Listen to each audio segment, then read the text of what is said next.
Hi all, welcome to SK Innovations. இன்னைக்கு நம்ம என்ன பார்க்க போறோம்னா 30 days healthy snacks சீரிஸ்ல செகண்ட் டே தான் இன்னைக்கு. பிரெட்டே இல்லாம சூப்பரான ஹெல்தியான சாண்ட்விச் எப்படி பண்ணலாம்னு பார்க்கலாம். நான் வந்து 1 கப் அளவுக்கு முளைக்கட்டின பச்சை பயிறு எடுத்து வச்சிருக்கேன். இதை வந்து நல்லா ஊற வச்சு ஒரு நாள் ஃபுல்லா நம்ம வந்து ஒரு துணியில போட்டு கட்டி வச்சிருந்தோம்னா முளைக்கட்டின பயிரா மாறி இருக்கும். இப்போ இதுக்கு தேவையான பொருள் என்னென்னன்னா ஒரு வெங்காயம், ஒரு கேப்சிகம், ஒரு கேரட், கொஞ்சமா கொத்தமல்லி, கறிவேப்பிலை கொஞ்சம், ஒரு பச்சை மிளகாய் இல்லாட்டி 2 பச்சை மிளகாய். இது எல்லாமே நான் சாப்பரில் போட்டு சாப் பண்ணிக்கிறேன் பொடி பொடியாக. ஒருவேளை உங்ககிட்ட சாப்பர் இல்லாட்டி பொடி பொடியாக இதெல்லாம் கட் பண்ணிக்கோங்க, இல்லாட்டி கிரேட்டரில் வந்து துருவி எடுத்துக்கோங்க. அடுத்து இதோட நம்ம வந்து முளைக்கட்டி வச்சுருக்கக்கூடிய பச்சை பயிரை வந்து சேர்த்துக்கலாம். நான் இதையுமே சாப்பரில் கொஞ்சம் கொஞ்சமாக சாப் பண்ணி எடுத்துக்கிறேன். உங்ககிட்ட சாப்பர் இல்லாட்டி நீங்கள் இதை வந்து மிக்சி ஜாரில் சேர்த்து இந்த மாதிரி கொரன்ட்டு அரைச்சி எடுத்துக்கோங்க. தண்ணிலாம் எதுவும் ஆட் பண்ணாமல் அரைச்சிக்கோங்க.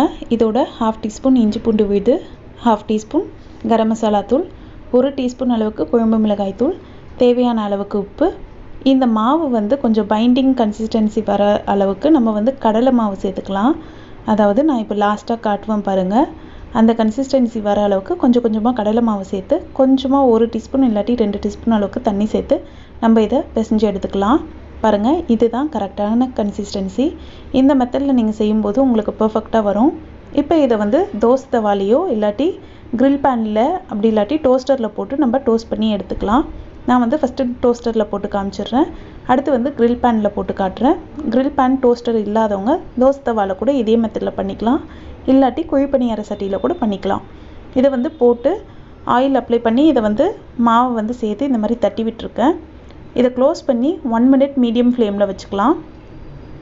திருப்பிட்டு திரும்பவும் 1 மினிட் மீடியம் ஃப்ளேமில் வச்சு இதை வந்து எடுத்துட்டா நம்மளோட பிரெட் இல்லாத சாண்ட்விச் சூப்பராக ரெடி ஆகிடும்.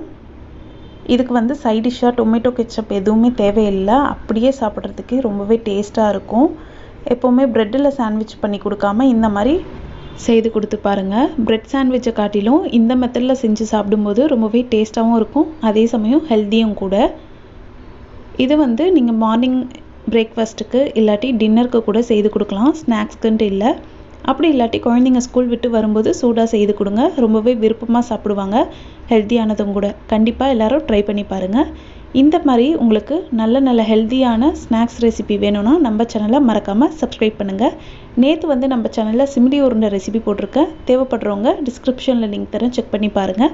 இந்த வீடியோ உங்களுக்கு பிடிச்சிருந்தால் லைக் பண்ணுங்கள், ஷேர் பண்ணுங்கள், கமெண்ட் பண்ணுங்கள். தேங்க்யூ ஃபார் வாட்சிங்.